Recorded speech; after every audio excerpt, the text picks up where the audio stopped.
This morning started out as a beautiful morning. The night before had been magical, dining al fresco on the seafood dock, dancing to the music of a live blues band on the beach, a long walk by moonlight, a short walk home in each other's arms, making love by candlelight. It seemed like we were newlyweds again, only now we had money and a cozy bedroom. I thought it would stretch all weekend and maybe beyond. After all, our youngest child had just flown out of the nest and my wife had just retired.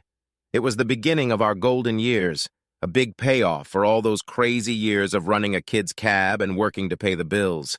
This was our time. We could focus on each other, because now our lives belonged to us again. We could reignite the passion that had drawn us to each other 30 years ago and fall in love all over again. Not that we'd ever fallen out of love.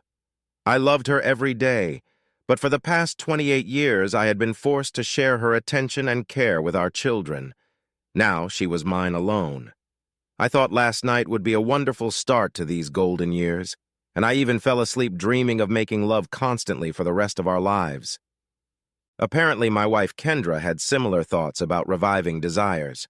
She woke up, and while we were wiping our eyes from sleep, told me what she had dreamed. Wow, I thought to myself. We're back on the same page. After that wonderful romantic night and hot lovemaking, when we got home, she dreamed of things to come. I dreamed of a sausage. It wasn't quite what I expected. You see, my wife had a curious habit of testing ideas by expressing them in metaphors. She would gather opinions on sensitive or uncomfortable issues by discussing a hypothetical situation, a friend problem, a story she may or may not have heard, or an article she may or may not have read. In this case, I suspected the sausage was a metaphor, and I didn't like where this was going. Sausage sandwich. I didn't ask her to elaborate. It was more of an expression of disbelief. Kendra blushed visibly and her body language slackened a little, but I knew that in 30 years of living with this beautiful woman, it didn't mean surrender. It meant she needed to pull herself together for something outrageous. Yeah, a girl can get tired of the constant hot dogs and want to change. And so it was. I couldn't imagine a clearer picture than that. I was just a hot dog, and she wanted a hot dog. Honey, a hot dog is a sausage. I should know. I'm a butcher. I know my way around meat. Yes, honey, and it's a good, reliable sausage, but eating a hot dog every day is getting tiresome. At least some variety wouldn't hurt. I flared up and felt the bile rising in me. I pride myself on being able to hide and control it, however, and I was using all my skill to do so now. Don't play poker with me. Try different seasonings or add cheese. Try chili on your dog, or experiment with different mustards, or even different rolls. Be healthy and garnish it with kale and Brussels sprouts. Don't skimp on the hot dog. I got out of bed and put on a t-shirt and boxers. She liked to drag me into debates or arguments when I was naked. If she started to lose, she would simply press her naked body against mine and grab me. A couple of blows were enough to put her ahead in an argument. It wasn't an argument I could afford to lose. She intended to have sex with someone else, and that meant the end of our marriage. This time, I wasn't going to be cheated out of it with manhandling. This was our time, and I wasn't going to share it with anyone else. But think about it, honey. The world is big and there are many kinds of sausage. There's spicy Italian sausage and awesome linguica. Bratwursts are so fatty and juicy if cooked right, and you know how a good kielbasa can be the center of a meal. The chorizo is hot and so delicious. Don't you think a diet rich in variety would make a hot dog not seem so tedious? She unwittingly informed me of the names of her accomplices: Marco Donofrio, Nico Del Vigno, Hans Kraus, Pavel Mankiewicz, and Julio Pino. They were all from our neighborhood and shamelessly flirted with Kendra when we were around each other.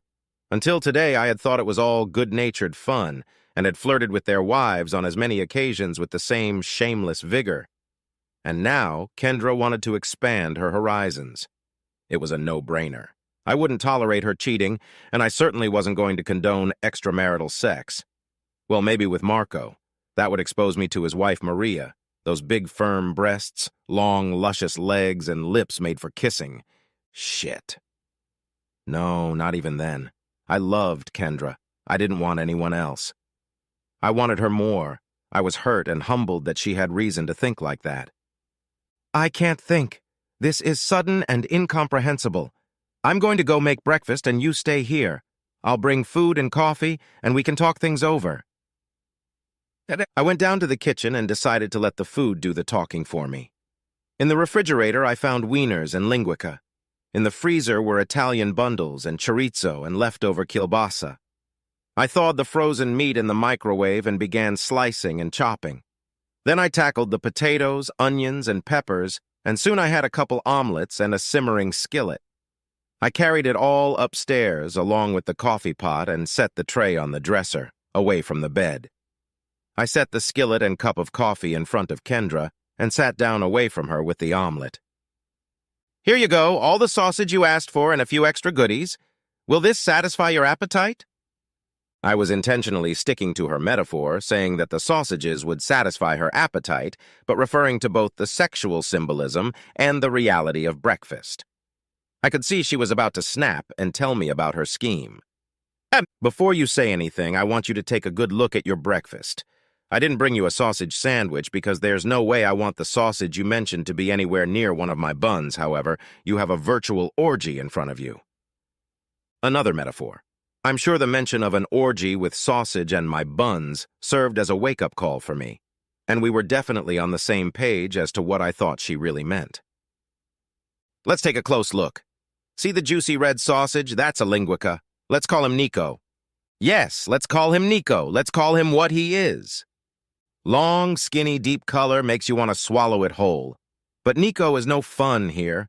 It was sliced so thinly that any part of it could just be swallowed whole without teeth. Of course, each piece had been surgically separated from the other by someone with superior knife skills. It would take a lot of company for him to even have a mouthful. Did I mention I own a butcher shop? Yes, I have knife skills. I can make a fucking knife stand up and dance the Watusi. Kendra turned white as the blood rushed from her face. And here's Italian sausage. It's Lou's specialty at the store, but for our purpose here, we can call it Marco. Marco is spicy and savory, and I decided to take advantage of that by cutting it lengthwise and scraping the insides out of the casing. This way it came out very loose and far from any useful structure, but it still adds flavor. Her head bowed and her hair hung down between us, shielding her eyes from my gaze. Cooking Paul was fun. I used my new cleaver and chopped the hell out of him. Look at all those little irregularly shaped pieces. Humpty Dumpty's boys couldn't put him back together again. His life has become a shambles, and even in this skillet house he looks out of place. Did I notice a tear fall from behind her hair onto the skillet? Oh, look at the chorizo. I just took a chop hammer and beat the crap out of it. That was fun, too. I named him Julio. It was a hell of a lot of fun scraping it off the cutting board and off the dish towel I used to keep it from splattering around. Now she was openly sobbing. But the coolest part was the wieners. I put the wieners through the meat grinder 3 times with increasingly thin blades. It turned out kind of like a puree of wieners. Very cool. Look at that mashed potato. I'd call him Hans, but it doesn't matter. You wouldn't recognize him anyway. She broke into an open cry, shaking her shoulders. Someone shot my goat, I smiled. Come on, Kendra, that's not all. The fat girl's just getting warmed up. You ready for her? You want to know why I didn't let you get right down to your little orgy in the skillet? Because there's another piece of meat in that skillet. Can you smell it? It kind of blends in with the mashed potatoes from Hans, but here's a familiar bit here and there. You see it? Right there. Do you recognize it? I could see the curiosity in her posture, at least when she could control her shaking and sobbing. That's Gigi's cat food, Kendra. Chicken, I think. I didn't bother to read on the can because it didn't matter. I added cat food because in addition to not wanting exotic sausages anywhere near my buns, or should I say your buns, I don't want the girl who is related to me to enjoy this orgy. So she's mixed in with the others in such a way that no one will ever want her, and none of the weenies she associates with will be able to do anything to satisfy her. You don't have to choose, Kendra. Presumably you chose 30 years ago. You chose a hot dog that you now find tedious, so the hot dog gives you a choice. I picked up the plate on which the hot dog lay. Eat your breakfast in a skillet. I will slice, batter, chop, mince, chop, and grind Marco, Nico, Paul, Julio, and Hans until there is nothing left of them. Yes, it was a threat. Yes, I dropped the pretense of sausages for breakfast and called our neighbors by name. However, if you want to keep your head out of the frying pan, you can have this hot dog instead. You still won't get your sandwich, just the meat. It's not cooked. It's not warm because I'm not feeling very warm to you right now. See, things have changed. I suspect you still harbor a fondness for our neighbors, so I'm not ready to give you my buns just yet. Heaven help any sausage you've already tasted. If I find one, I swear I'll not only put it in this skillet, but I'll fill it with oil and fry it until it's a shriveled black lump floating in a scalding puddle. I got up and went to the door. "Enjoy your meal," I said over my shoulder. I sat down at the kitchen table to enjoy the omelet I'd made for myself. It was stuffed with Italian sausage. I named it Maria. As I rolled a mouth-watering piece of Maria on my tongue, Kendra came downstairs. She opened the trash can and dumped the orgy into the trash can. Then she sat down next to me and took the hot dog. She ate it. "I'm sorry." "Me too," I replied. "Have you fucked them yet?" "No, I can't do that." "If you ever do, we'll break up." "I won't." "Do they know you asked me to let you have sex with them?" "No, it was just a fantasy, an itch I thought I could scratch." "What about their wives? Their children? Did you think about the fact that they might be hurt?" "I wasn't going to prank. I only wanted to do what everyone else liked. I thought that maybe other people had the same feelings.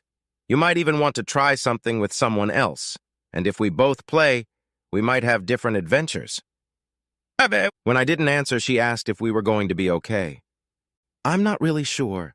I wasn't expecting anything like this. In fact, I was even glad that you've been so interested in making love lately. It was like when we first got married, only better because we both knew each other so well. Now I feel like you were just softening me up to let you sleep with the neighbors." "I didn't. I talked to you first." "True, but just thinking about it makes me blind. I don't know what to think. I don't know what to think or do. Should I be angry? Should I hate you? It doesn't turn me on, that's for sure. In fact, it's even disgusting." "So you actually put cat food in my breakfast?" "I didn't let you eat it. But it's going to be hard to forget." "Just like my morning." "Honey, that was just a fantasy. I didn't do it. The fact that it was a fantasy means you lusted after someone else. You weren't just fantasizing, you were suggesting it.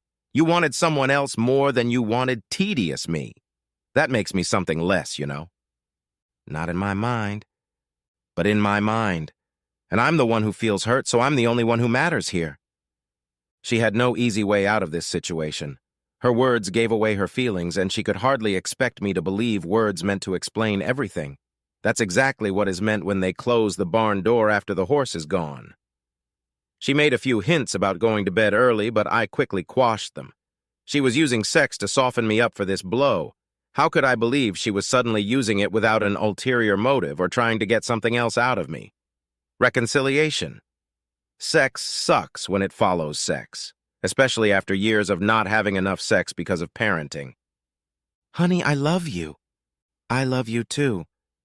I'd take that back if I could." "I know." I knew we were going to be okay, but this morning had hurt me. Time will heal everything, but fresh wounds need to be handled with care. I looked at my wife, who sat there, abandoned and shaken, staring out the window at the Saturday sky. "I'll be back," I told her. "I need to think about it. Go on about your business and don't worry about me, and certainly don't wait up for me. I'll see you tonight or tomorrow." "Don't go!" "Relax, I'll be back." I went for a drive, then walked. I rode some more and walked some more. I stopped at a farm stand and bought a pie. I stopped to eat a lobster roll. I walked out to the wharf and dipped my feet in the water. Then I walked home. Kendra was standing on the back patio watching the setting sun. I walked up behind her, put my hands on her shoulders and stroked them deeply. She snuggled up to me again. "Thank you, Kendra." "What are you thanking me for?" "Thank you for loving me." "I guess I don't know how to show it." "No, you're good at it. You really wanted to." "No! I spent the day thinking about myself. I've been a mom of kids for a long time. It became my identity, even more than being your wife." I didn't realize how much I missed my passion when they were born. I started remembering all the times I turned you down or put you off. Then I guess you got tired of getting rejected and stopped asking.